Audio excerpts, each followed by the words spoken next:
A los hombres y mujeres de nuestro pueblo, que con su abnegada labor en los órganos policiales y de la seguridad del Estado, desde el 1 de enero de 1959, hicieron posible la creación del Ministerio del Interior en junio del año 1961. De manera especial, a los que pública o anónimamente murieron en el cumplimiento del deber.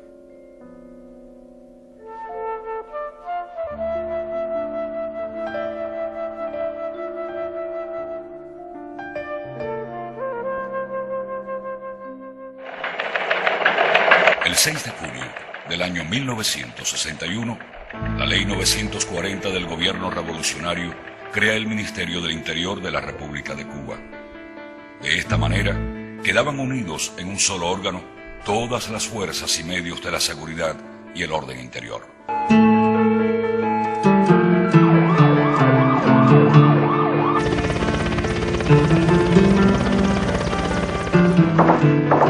Tengo la seguridad de que ustedes habrán ser dignos de este momento histórico que estamos viviendo, dignos del papel que le corresponde. No tendremos necesidad de sentir envidia por los que nos precedieron, porque a nosotros nos ha tocado una tarea más difícil. Los veo como los hombres de Antonio Maceo, a la sombra de aquellos mangos de Baraguá.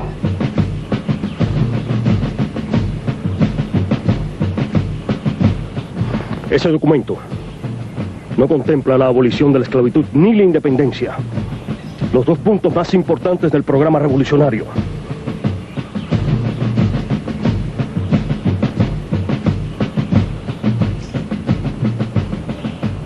Y por el que hemos luchado durante 10 años. Pero es que ustedes no conocen las bases del convenio de Zanjón. Precisamente, porque las conocemos, es que no estamos de acuerdo con ellas. Acabe usted de darme las bases, hombre. Guarde usted ese documento. No queremos saber nada de él. Entonces, no nos entendemos. No. No nos entendemos.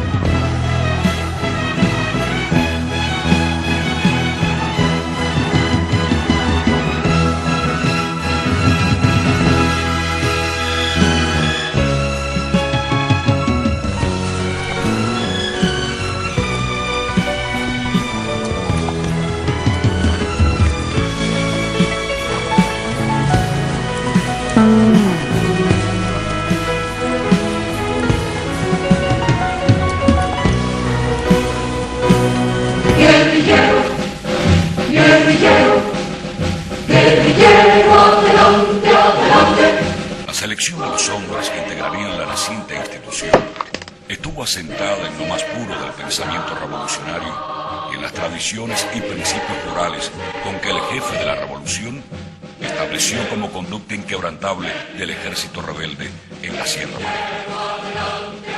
Fue durante la lucha armada que surgieron las primeras estructuras de información apoyadas por redes urbanas y campesinas. El 20 de abril de 1958, el entonces comandante Raúl Castro Ruz dirigió un informe a Fidel donde señalaba: creo el cuerpo de oficiales de la inteligencia rebelde que de gran utilidad nos ha sido hasta la fecha en todos los hombres.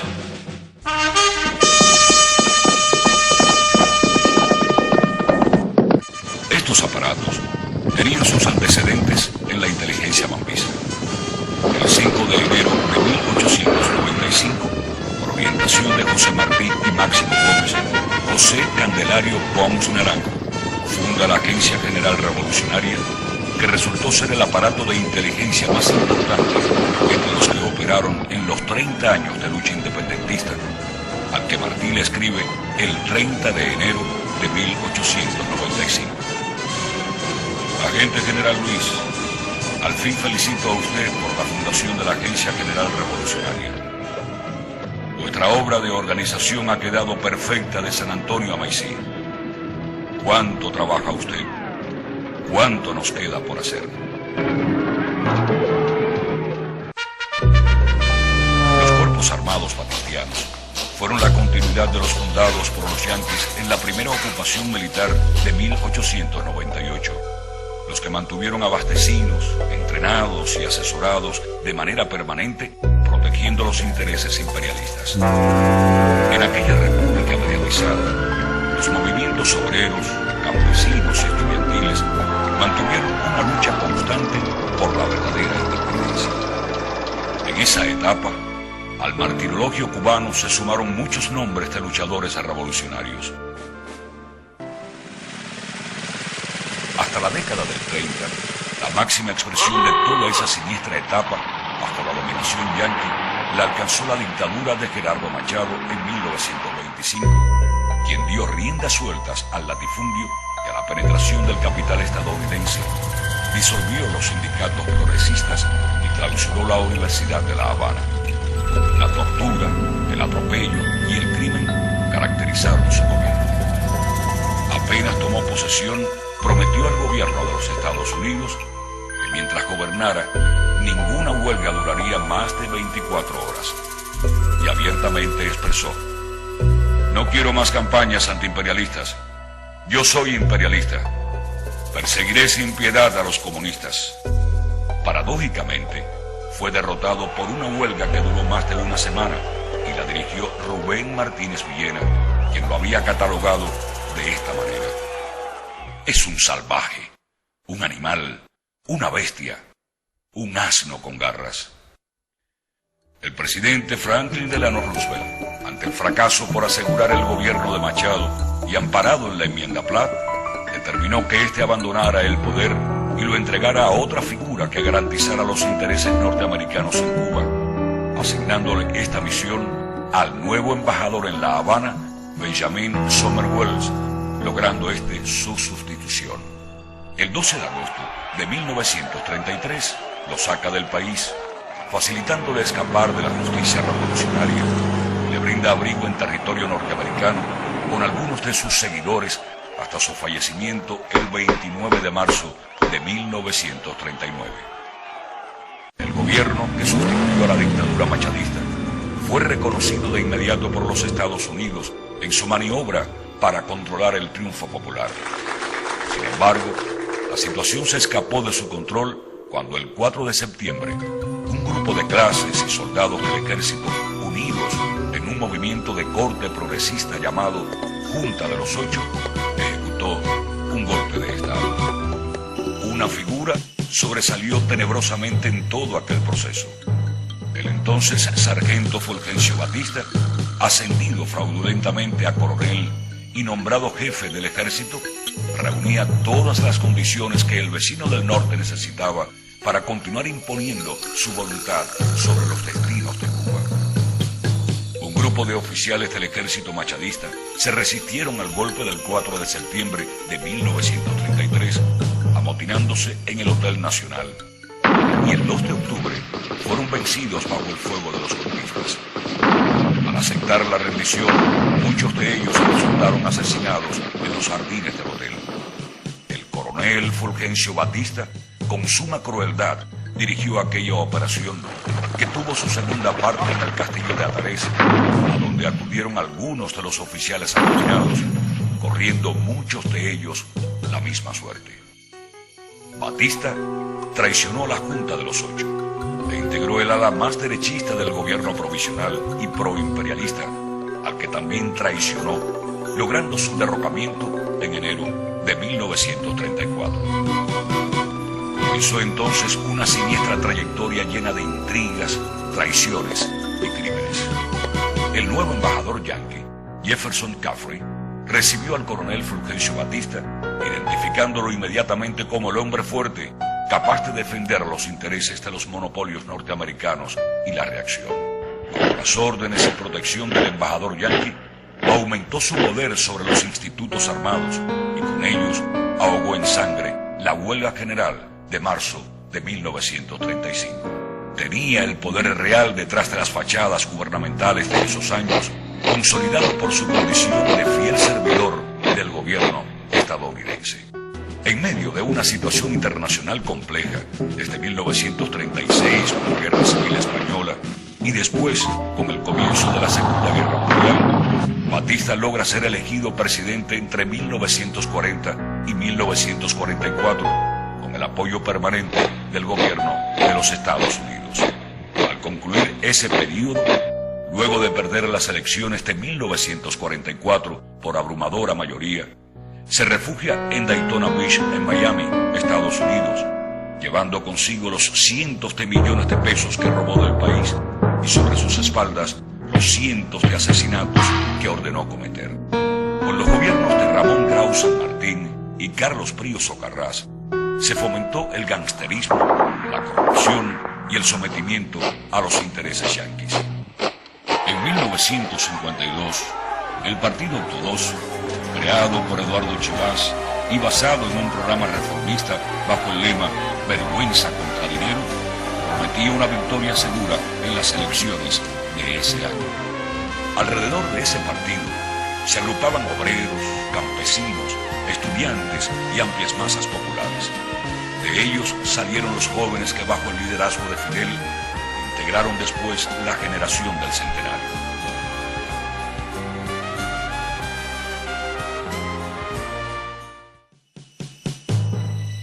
Nuevamente, el imperialismo yanqui movió sus tentáculos y utilizando a su hombre fuerte, Fulgencio Batista, apoyó un golpe de Estado reaccionario y proimperialista que fue el comienzo de una dictadura mucho más sangrienta. Solo un hombre en todos esos siglos ha manchado de sangre dos épocas distintas de nuestra existencia histórica. El gobierno de los Estados Unidos suministró al régimen de Batista todo tipo de recursos para su consolidación en el poder. Agotadas las vías judiciales y políticas, siguiendo las tradiciones de rebeldía de nuestro pueblo, el 26 de julio de 1953 se produce el asalto al cuartel Moncada por un grupo de jóvenes que, dirigidos por Fidel, no dejó que el apóstol muriera en el año de su centenario.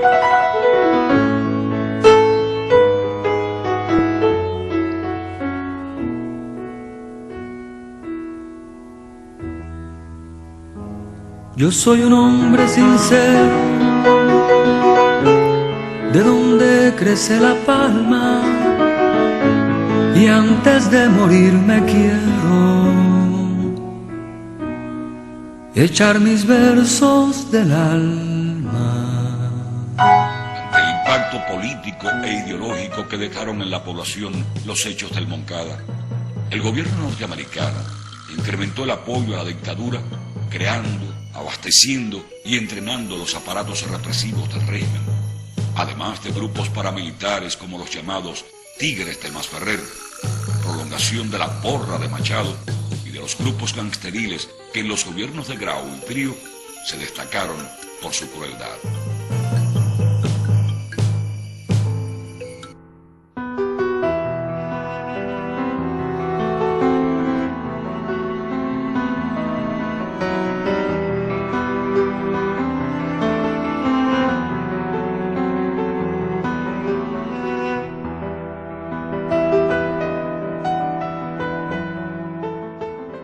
Aquella dictadura sumergió al país en un capitalismo despiadado, dependiente y subdesarrollado, plagado de corrupción y represión, de desigualdades sociales, prostitución, juego, desempleo, analfabetismo e insalubridad, a la vez que ellos se enriquecían con el dinero robado y el suministrado por los más destacados mafiosos italo-norteamericanos.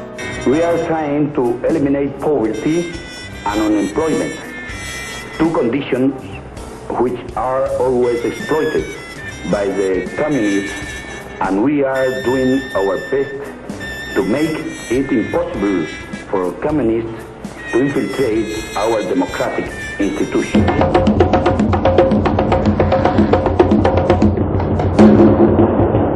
Dante dividió su infierno en 9 círculos, puso en el séptimo a los criminales, puso en el 8º a los ladrones y puso en el 9º a los traidores. Duro dilema el que tendrían los demonios para buscar un sitio adecuado al alma de este hombre, si este hombre tuviera alma.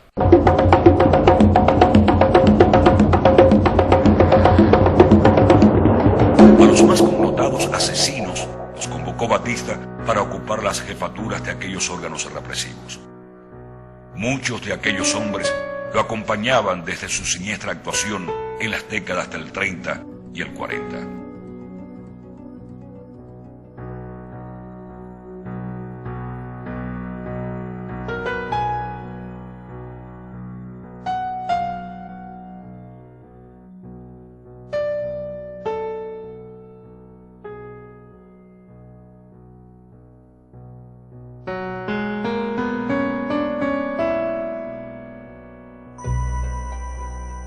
En mayo de 1955, Allen Dulles, cabeza visible no solo de la CIA, sino de todos los organismos de espionaje del gobierno de los Estados Unidos y uno de sus principales funcionarios, es enviado a Cuba para asegurar la creación del Buró de Represión de Actividades Comunistas, BRAC, órgano que se distinguió por sus métodos de tortura y asesinato.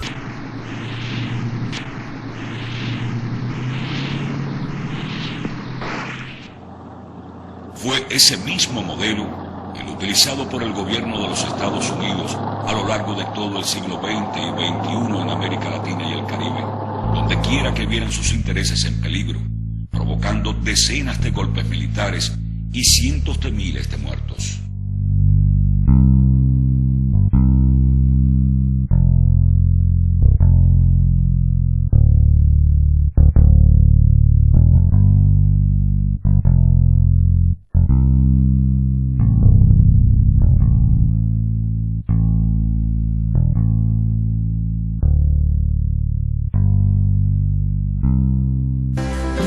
Con los pobres de la tierra quiero yo mi suerte echar. El arroyo de la sierra me complace más que el mar. El arroyo de la sierra me complace más que el mar.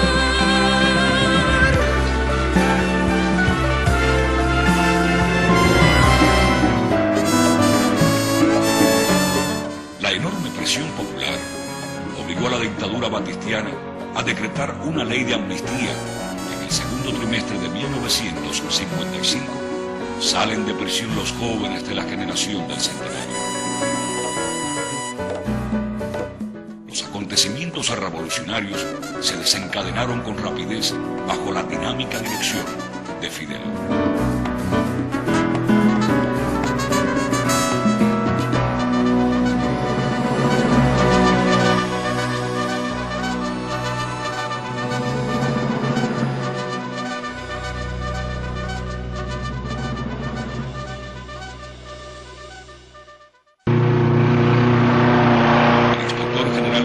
Lyman Kilpatrick fue enviado varias veces a La Habana con el fin de darle aseguramiento a la dictadura batistiana. Radio Roa reportando, atacado el Palacio Presidencial. Hace breves momentos El 13 de marzo de 1957, combatientes del directorio revolucionario asaltan el Palacio Presidencial. El líder estudiantil José Antonio Echevarría, al frente de un comando, toma la emisora de Radio Reloj y comunica al pueblo los propósitos de la acción. ¡Pueblo de Cuba! En estos momentos acaba de ser ajusticiado revolucionariamente el dictador Fulgencio Batista. En su propia madriguera del Palacio Presidencial, el pueblo de Cuba ha ido a ajustarles cuentas. El ajusticiamiento del dictador no es conseguido. Varios de los jóvenes asaltantes mueren heroicamente en la acción. José Antonio, al salir de la emisora radial y dirigirse a la universidad, cae abatido en un enfrentamiento con la policía batistiana.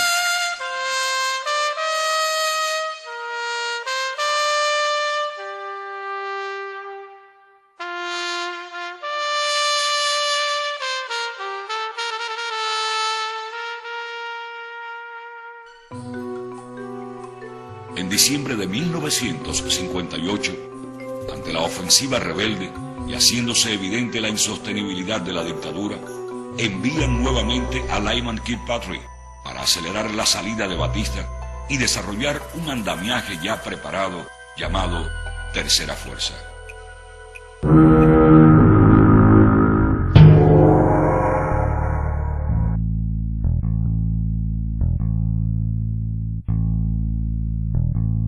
Con la penetración en grupos revolucionarios y el acercamiento a instituciones cívicas privadas y sectores importantes de la burguesía y la pequeña burguesía, pretendían apresurar la Tercera Fuerza que sustituyera a la dictadura de Batista e impidiera la llegada al poder de las fuerzas revolucionarias, de la misma manera que en 1898 prohibieron la entrada de los mambises en Santiago de Cuba y frustraron la revolución de 1933.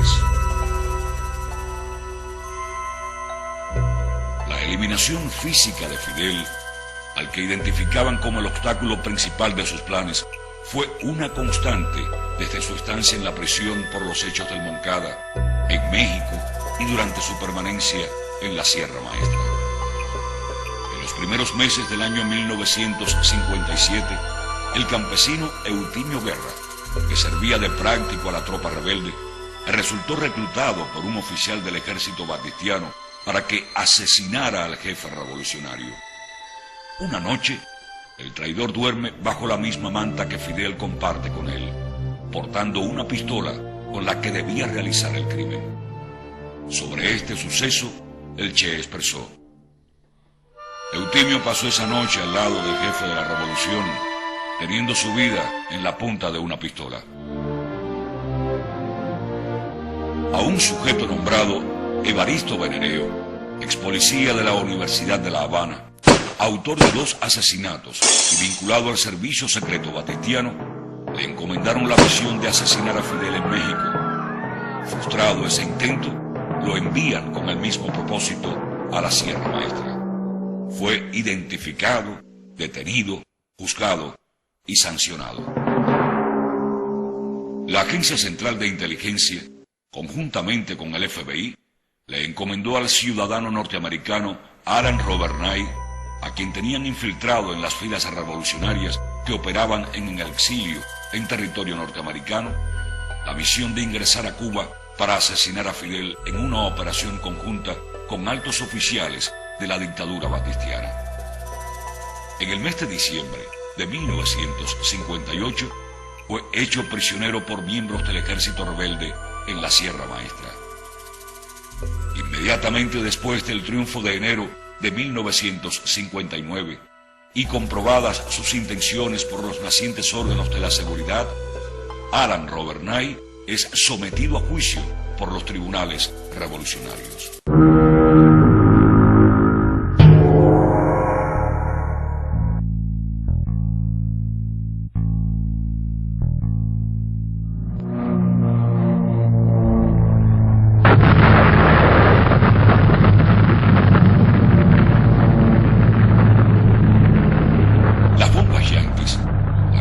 En las zonas campesinas, provocando numerosos muertos y heridos, acrecentó el sentimiento antiimperialista de Fidel. Celia, al ver los cohetes que tiraron en casa de Mario, me he jurado que los americanos van a pagar bien caro lo que están haciendo. Cuando esta guerra se acabe, empezará para mí una guerra mucho más larga y grande. La guerra que voy a echar contra ellos.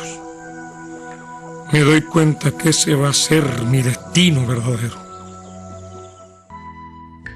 El 28 de octubre de 1958, la Orden Militar número 49 del Segundo Frente Oriental, Franpaís, oficializaba la constitución de la Policía Rebelde.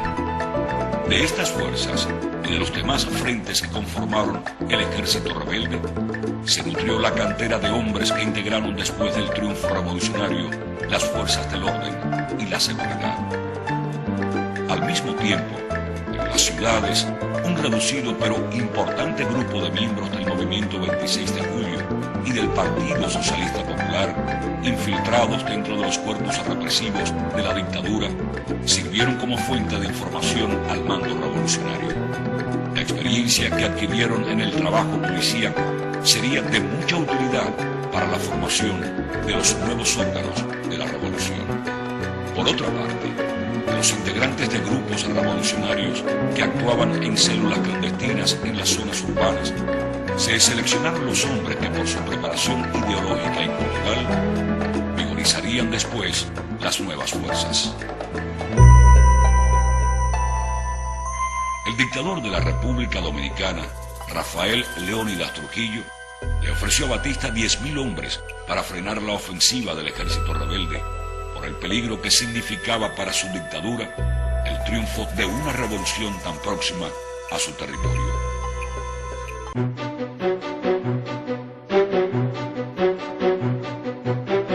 El olfato político de Fidel previó las maniobras que pretendían hacer. Las informaciones recibidas por el mando rebelde desde Cuba y el extranjero confirmaban la operación que orquestaban los servicios secretos yanquis.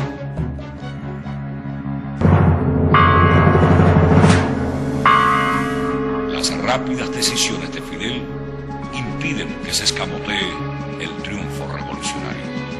Cualesquiera que sean las noticias procedentes de la capital, nuestras tropas no deben hacer alto al fuego por ningún concepto. Se ha producido un golpe de Estado en la capital. El pueblo debe estar muy alerta y atender solo las instrucciones de la Comandancia General. Revolución sí, golpe militar no. Escamotearle al pueblo la victoria no, porque solo serviría para prolongar la guerra hasta que el pueblo obtenga la victoria total. Nadie se deje confundir ni engañar. Estar alerta es la palabra de orden. Más unidos y firmes que nunca deben estar el pueblo y el ejército rebelde para no dejarse arrebatar la victoria que ha costado tanta sangre. Se quiere prohibir la entrada a Santiago de Cuba a los que han liberado a la patria. La historia del 95 no se repetirá. Esta vez los mambises entrarán en Santiago de Cuba.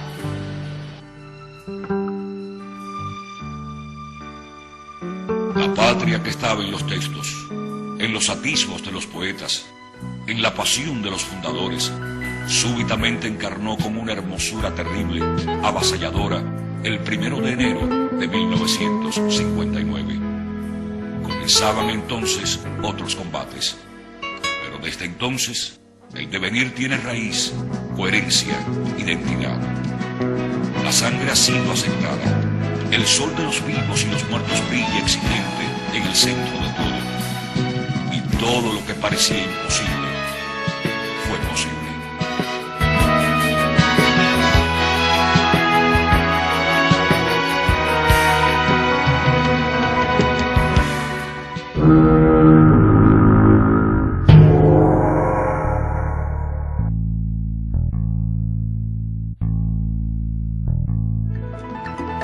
El día 5 de enero se crea la Policía Nacional Revolucionaria para el orden interno, y ante las actividades contrarrevolucionarias que los servicios secretos norteamericanos ya venían realizando, se crean el 26 de marzo los órganos de la seguridad del Estado. Eran eliminados los aparatos represivos de la tiranía que junto al llamado Ejército de la República entrenó y armó el gobierno de los Estados Unidos.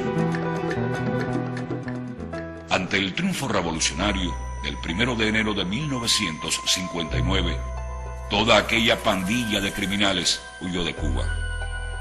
Llevaban sobre sus hombros la afrenta de haber asesinado miles de cubanos en los 7 años de tiranía, y en sus bolsillos los millones de pesos robados. El gobierno yanqui creó una resolución de inmigración para que ingresaran a su territorio sin necesidad de visado ni pasaporte, argumentando que se trataba de personas conocidas. Los criminales fueron recibidos como héroes. Mientras le daban cobija a los que huyeron, instrumentaron una inmensa campaña mediática tratando de proteger a los que no lograron escapar de la justicia revolucionaria.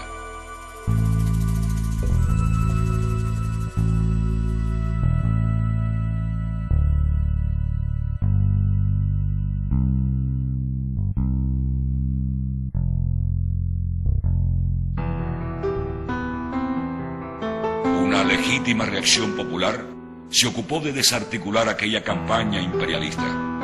La Operación Verdad sirvió para demostrarle al mundo que el pueblo cubano apoyaba la justicia revolucionaria. Derrotada la tercera fuerza, comenzaron a armar y entrenar a los asesinos recibidos en su territorio para que operaran de inmediato contra Cuba desde suelo de los Estados Unidos y de otros países con gobiernos títeres a su servicio. Muchos de los locales donde la tortura y el crimen eran la actividad cotidiana de los cuerpos represivos fueron convertidos en escuelas, y otros de tan triste recordación como el fatídico Buró de Investigaciones fue demolido y se convirtió en un parque donde una tarja recuerda a los jóvenes revolucionarios que allí fueron asesinados. Todas las instituciones, empresas y centros de servicios y producción recomenzaron sus actividades una vez que concluyó la huelga general, manteniendo sus estructuras, sus trabajadores, sus medios e instalaciones. Pero los órganos policíacos y de seguridad tuvieron que partir prácticamente de cero. Y de esa manera, sin medios, ni asesores, ni tiempo para la preparación, se comenzaron a desarrollar aquellas fuerzas de seguridad y orden interior frente a un enemigo muy poderoso, con recursos cuantiosos y con una vasta experiencia en su lucha contra procesos revolucionarios, que tenía como prioridad principal destruir la revolución cubana e impedir que la influencia de su ejemplo llegara a los demás pueblos de América Latina.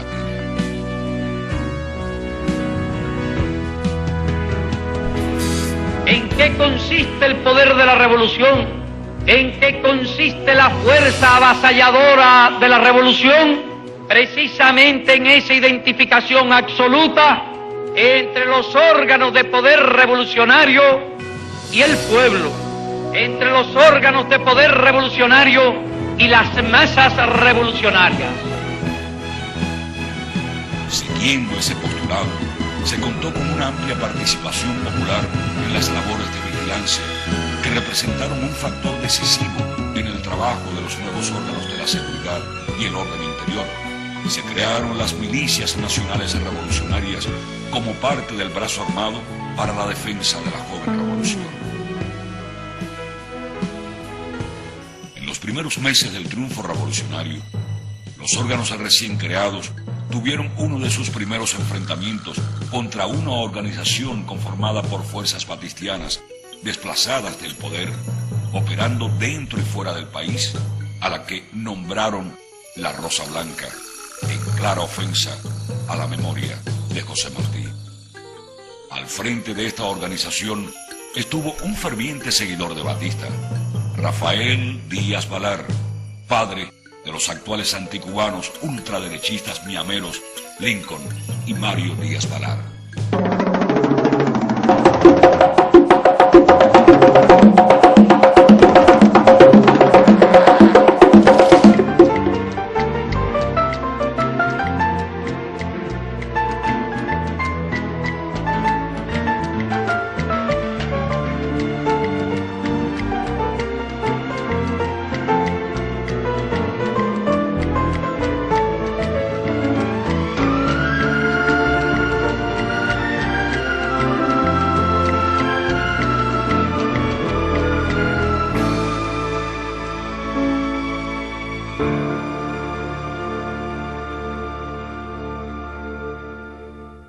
Todos los intentos de los servicios especiales del gobierno de los Estados Unidos por destruir la revolución cubana fueron secundados y apoyados por la burguesía nacional, que a su rabioso anticomunismo le sumaban el temor a un enfrentamiento con el imperialismo yanqui, basado en un postulado anexionista sembrado en los años de la República mediatizada, que aseveraba: los yanquis todo, contra los yanquis nada.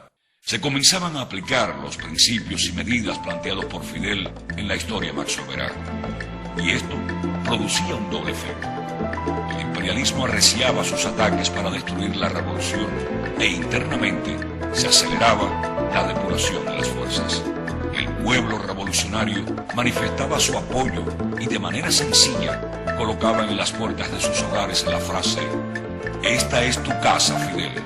Muchos burgueses se sumaron a este gesto y también la ponían en sus puertas, pero al ser afectados por las leyes revolucionarias, rápidamente retiraban la frase y, unidos a otros que habían luchado contra Batista y que el ingenio popular los catalogó como los que querían revolución pero no tanta, corrieron juntos a unirse a los batistianos que antes habían combatido.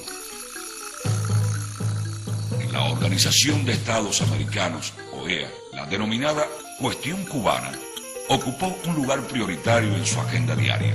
De conformidad con los intereses de Estados Unidos, comenzó a sentar las bases para el aislamiento político y diplomático de Cuba con la activación del Tratado Interamericano de Asistencia Recíproca, TIAR, para intentar legitimar una agresión militar directa contra Cuba. De manera simultánea, las embajadas de estos países en Cuba apoyaban en su mayoría las actividades enemigas, dando asilo a los esbirros de la dictadura derrotada y a otros contrarrevolucionarios.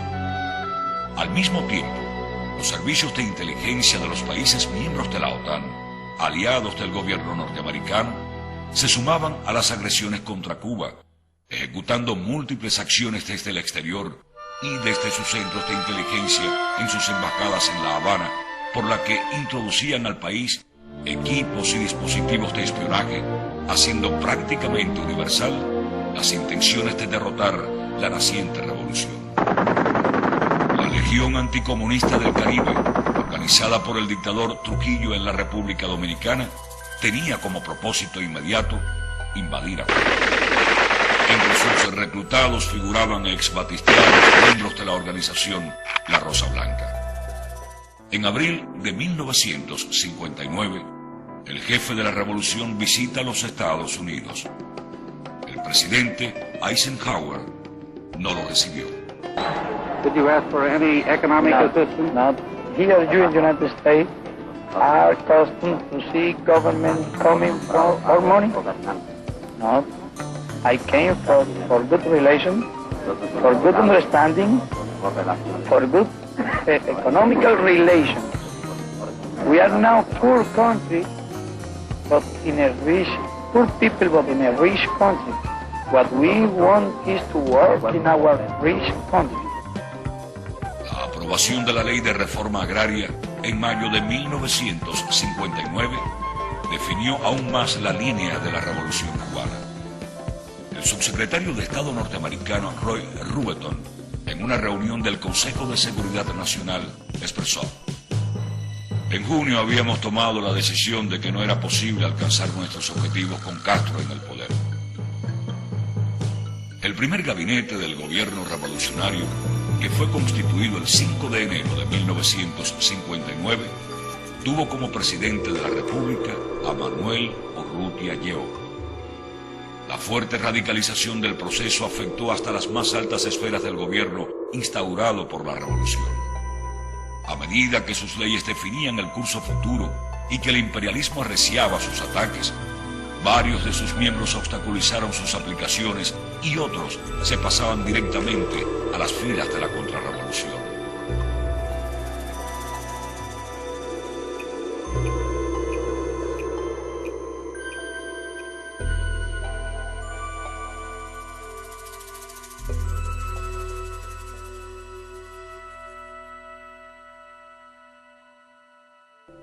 El 13 de febrero de 1959, los ministros revolucionarios que representaban la mayoría designaron a Fidel como primer ministro en sustitución de José Miró Cardona.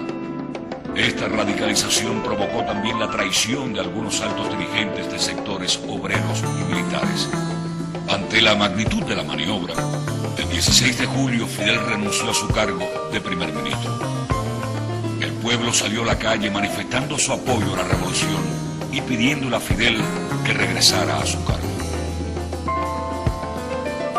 Urrutia, ante la presión popular, se vio obligado a dimitir como presidente. Fue designado Osvaldo Dorticós Torrado como nuevo presidente de la República el 26 de julio, en una gigantesca concentración para festejar el 6º aniversario del asalto al cuartel Moncada. Fidel, ante el reclamo del pueblo, reasumió sus funciones. La escalada de la agresión yanqui continuó. La seguridad cubana tenía toda la información de una inminente invasión trujillista. La CIA infiltró paulatinamente agentes dentro de Cuba que actuaban para apoyar estos planes. Las operaciones contra aquellas acciones fueron dirigidas personalmente por Fidel. Tengan la seguridad de que nosotros aquí capturamos no solamente las armas y los aviones, capturamos aquí a todos los criminales de guerra, capturamos la legión, capturamos el ejército de Trujillo, hasta Trujillo lo capturamos nosotros aquí.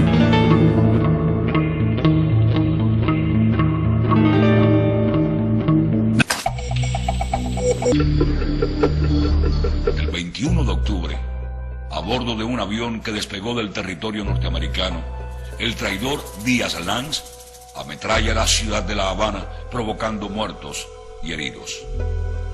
La sedición contrarrevolucionaria de Uber Matos, jefe militar de la provincia de Camagüey, resultó ser el acto final de la gran conjura que en los primeros meses del triunfo revolucionario el gobierno norteamericano realizó contra Cuba.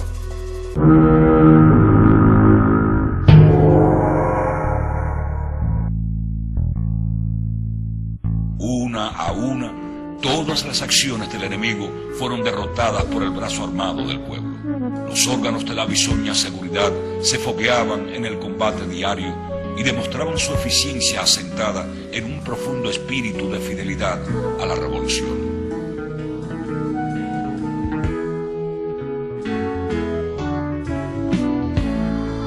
El vecino del norte, ante su impotencia, se hacía más agresivo. Ponían en marcha una nueva escalada contrarrevolucionaria, aprobada por el presidente del gobierno de los Estados Unidos, Dwight Eisenhower, con una mayor y más comprometida participación de la CIA.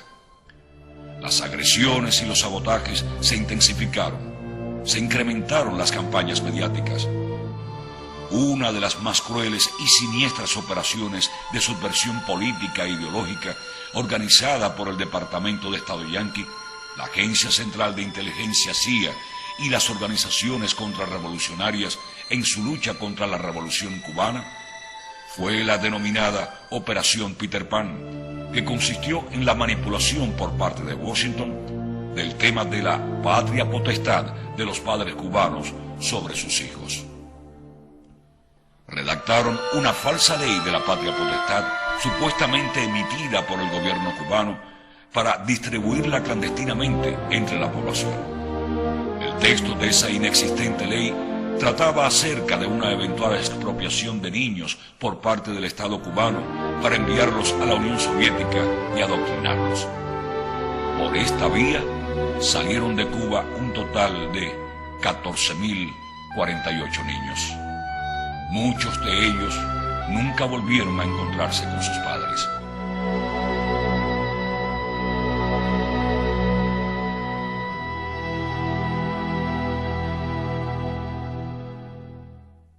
Desarrollaron la creación de cientos de organizaciones contrarrevolucionarias dentro del país. Los planes de asesinatos a los dirigentes revolucionarios, en especial a Fidel, se multiplicaron. Crearon y abastecieron a grupos de alzados en regiones montañosas, integrados por delincuentes y criminales que asesinaban a mansalva hombres y mujeres humildes del pueblo. Mientras se radicalizaban las posiciones y se definían las actitudes. Una parte de profesionales con experiencia en instituciones básicas para la economía eran sacados del país con el propósito de paralizar las industrias y a través de emisoras contrarrevolucionarias incitaban al sabotaje y al terrorismo con cientos de horas semanales de transmisión. El 4 de marzo de 1960, el vapor francés La Coubre, procedente de Bélgica, es saboteado en el puerto habanero, provocando un centenar de muertos, incluyendo 34 desaparecidos, alrededor de 400 heridos, decenas de ellos incapacitados de por vida y, como consecuencia, decenas de viudas y más de 80 huérfanos. La larga mano de la CIA impidió la adquisición de armamentos para la defensa de la revolución. En el sepelio de los caídos nació la eterna consigna de patria o muerte. En un memorándum circulado entre altos funcionarios del gobierno yanqui, se puso de manifiesto la crueldad contra Cuba. Una medida que podría tener un fuerte impacto sería el negar todo financiamiento o envío a Cuba, lo que reduciría los ingresos monetarios y los salarios reales y provocaría el hambre, la desesperación y el derrocamiento del gobierno. El 2 de julio de 1960, el presidente Eisenhower aprueba la ley que suspende la compra de azúcar a Cuba. En respuesta a esa ley, Fidel dijo: "Nos quitaron las cuotas, pero con las cuotas tendrán que arrancarse para siempre la simpatía del pueblo de Cuba. Nos quitaron las cuotas, pero con las cuotas no podrán quitarnos la vergüenza y la dignidad con que estamos dispuestos a morir en nuestra tierra". El 5 de julio, el gobierno revolucionario acuerda nacionalizar las propiedades yanquis existentes en Cuba, y la noche del sábado 6 de agosto de 1960, al clausurar el primer Congreso Latinoamericano de Juventudes, Fidel anuncia la nacionalización de 26 compañías. En septiembre de 1960, el jefe de la revolución habla en la sede de la ONU. En su estancia en Nueva York, se expuso a diferentes riesgos. Pretendieron hacerle llegar una caja con tabacos envenenados. Intentaron poner una carga de dinamita debajo de la tribuna donde hablaría en un mitin público en el Parque Central. Fue expulsado del hotel donde se hospedaba. El Hotel Teresa, del barrio negro de Harlem, le brindó albergue a Fidel y a la delegación cubana. En este hemisferio todo el mundo sabe que el gobierno de los Estados Unidos siempre impuso su ley, la ley del más fuerte. Desaparezca la filosofía del despojo y habrá desaparecido la filosofía de la guerra.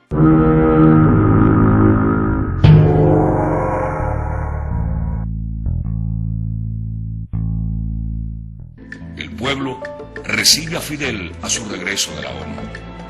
Ante la explosión de varias bombas en los alrededores del acto, el pueblo reaccionó indignado y Fidel, en respuesta a esos actos terroristas, proclamó la creación de los comités de defensa de la revolución. El gobierno yanqui y la CIA aumentan la escalada de agresiones contra la revolución. Preparan una brigada mercenaria para realizar una invasión a Cuba, la que sería apoyada de inmediato por fuerzas militares norteamericanas. Dándole cumplimiento a un plan aprobado desde el 17 de marzo de 1960 por el presidente norteamericano Dwight Eisenhower, se consumaba la llamada Operación Pluto. Mientras entrenaban las fuerzas mercenarias, incrementaban la infiltración de grupos al país que debían secundar las acciones del desembarco y activaban internamente cientos de organizaciones contrarrevolucionarias.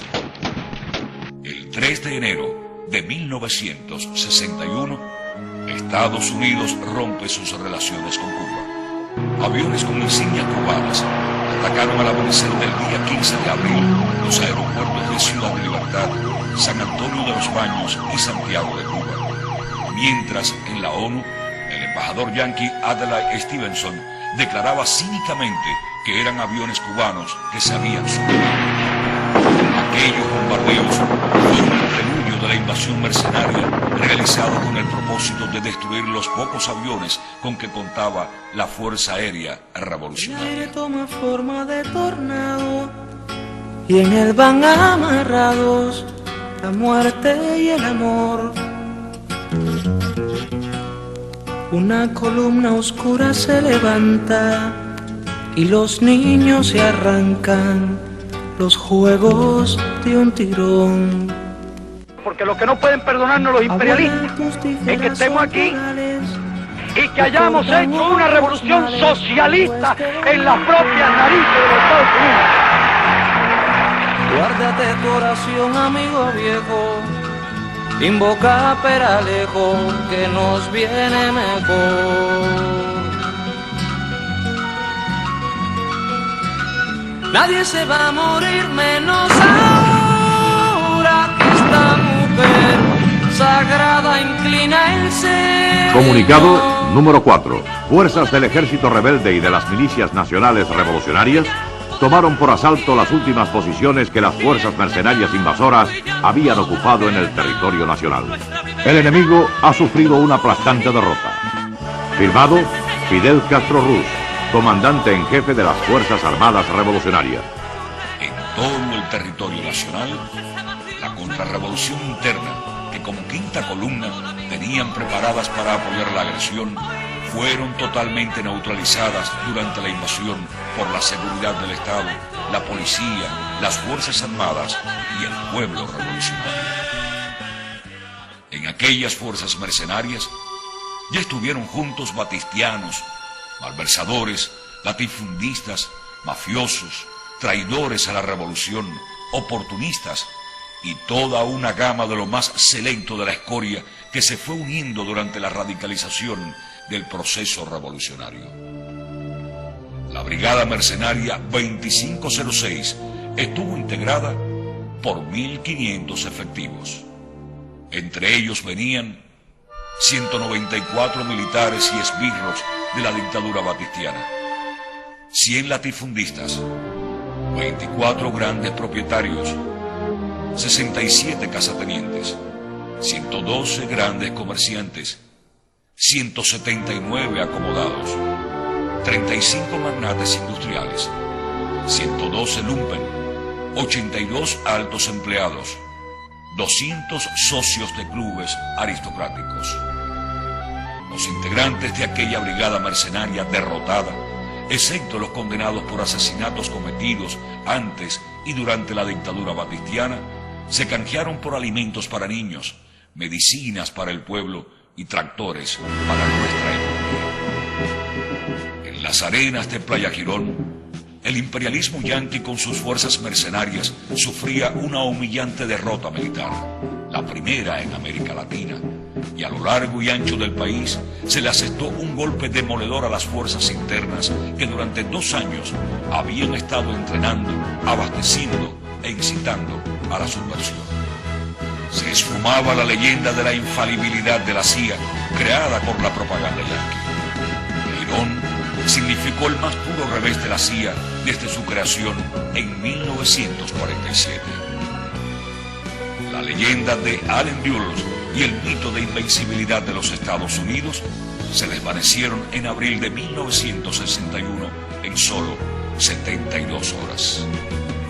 No se trató solamente de un fracaso de la CIA y otros servicios especiales norteamericanos, sino de toda una política empeñada en destruir los movimientos revolucionarios. La prepotencia y la soberbia imperialista fueron vencidas por un pueblo unido defendiendo su revolución socialista. Ante el enorme descalabro sufrido y la considerable pérdida de autoridad, el presidente Kennedy tuvo que asumir la responsabilidad de la derrota. El gobierno norteamericano reestructuró toda la jefatura de sus servicios secretos. Allen Dulles, fundador y director de la CIA. Richard Bissell, fundador de la CIA, jefe de sus servicios clandestinos y arquitecto principal de la Operación Pluto. Coronel Judd Hawkins, principal planificador militar de la Operación Pluto, y otros principales directivos y funcionarios fueron apartados de sus cargos.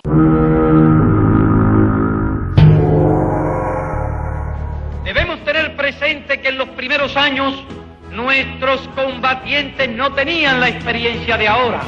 Nuestros combatientes no tenían la técnica de ahora. Nuestros combatientes no tenían la organización de ahora.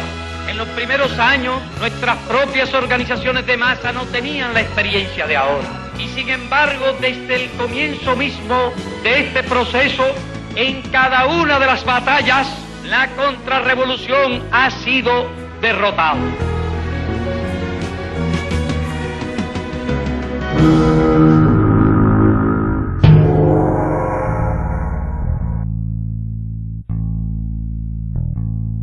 La autoridad moral de la Cuba revolucionaria se fortaleció más que antes dentro del país y en la arena internacional, a tal extremo que los imperialistas yanquis pusieron en práctica de manera inmediata nuevos planes para mayores escaladas de agresión.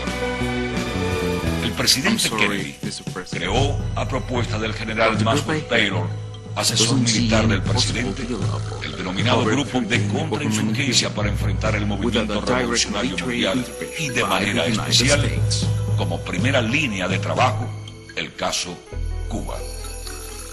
El Grupo de Contrainsurgencia estuvo integrado por Robert Kennedy, fiscal general, Matt George Bondi, representante de la Casa Blanca, John McCone, al frente de la CIA, el general Lyman Lebnitzer, jefe del Estado Mayor Conjunto, Roswell Patrick, subsecretario de Defensa, Edward Murrow, de la Agencia de Información de los Estados Unidos, y Alexis Johnson, segundo subsecretario de Estado para Asuntos Políticos.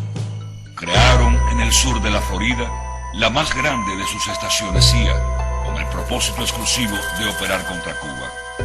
Para su funcionamiento, trajeron a sus mejores especialistas desde diferentes partes del mundo. En una reunión, representantes del Pentágono y la CIA, el fiscal general de los Estados Unidos y miembro del Grupo de Contrainsurgencia Robert Kennedy, hermano del presidente, señaló: la solución del problema cubano tiene máxima prioridad. Todo lo demás es secundario. No deben escatimarse ni tiempo, ni dinero, ni esfuerzo, ni fuerza humana. El diseño de una nueva maniobra llamada Operación Mangosta representó la más grande operación de subversión conocida hasta ese momento. Tenía como colofón final la intervención directa de las fuerzas militares norteamericanas en Cuba. Hay que destruir la revolución cubana a cualquier precio, expresó el presidente Kennedy.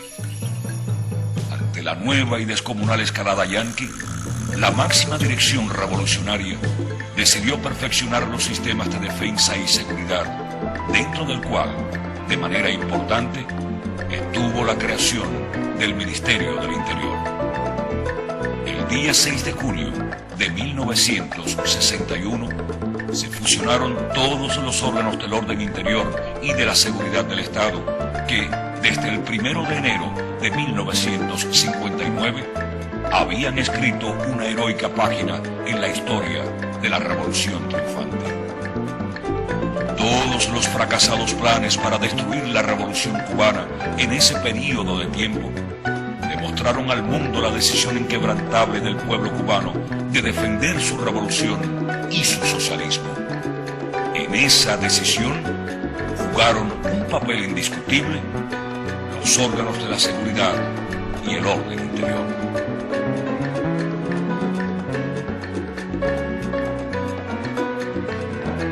Un árbol se puede caer porque tenga raíces flojas, pero ningún árbol de raíces profundas podrá ser derribado jamás.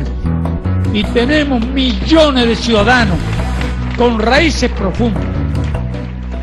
Y un pueblo con raíces profundas. Sepan captarlo, sepan comprenderlo nuestros jóvenes instruidos y cultos,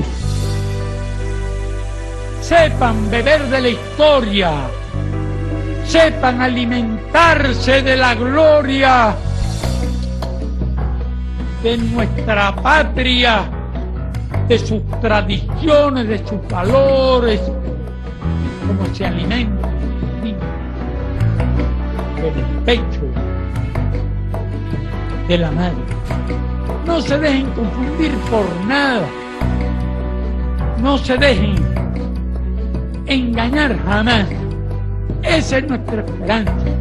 y que este país jamás retroceda, y que esta revolución jamás retroceda, y que toda la dignidad y la gloria que hemos adquirido no pueda destruirla nadie. Ese es nuestro compromiso y ese es nuestro juramento. Mártires y gloriosos con nuestros muertos heroicos. Con orgullo lo proclamamos hoy y con orgullo repetimos: socialismo muerte, patria o muerte, venceremos.